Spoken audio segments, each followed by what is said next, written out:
দলে জায়গা ছাড়লো আইপিএল এর নিচে নামতে চাইছে না সূর্য, কেন এমন সিদ্ধান্ত? সেপ্টেম্বরে হতে পারে মহিলাদের বিশ্বকাপ, উদ্বোধন হবে কোথায়? দলে ফিরছে পুরনো রূপেই। ইডেনে বিরাট ঝড়, বেঙ্গালুরুর কাছে হার দিয়ে আইপিএল শুরু গতবারের চ্যাম্পিয়ন কেকেআরের। উদ্বোধনী ম্যাচে কোহলি, রিঙ্কু, শাহরুখের নাচ, ইডেনে জাতীয় সঙ্গীত দিয়ে শেষ হলো অনুষ্ঠান। আইপিএল এর পরেই শেষ ধোনি যুগ, মাঠে নামার আগে অপশন নিয়ে মুখ খুললেন মাহি নিজেই। কলকাতার লখনৌ ম্যাচ হতে পারে ইডেনেই, দেখুন না কি হয় শেষ পর্যন্ত, বললেন সৌরভ।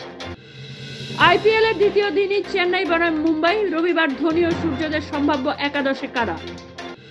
নিলামে দল না পাওয়া ক্রিকেটারকে নিল লখনৌ, মাঠে নামার 48 ঘন্টা আগে সই করালো গোয়েঙ্কার দল। রাত জেগে অনুশীলন ধোনির, আইপিএল এ মাঠে নামার আগে জানালেন সতীর্থ। হামজা ফর্মুলা কি এবার ভারতে? বিদেশে খেলা ভারতীয় বংশোদ্ভবের জাতীয় দলে চান কল্যাণ।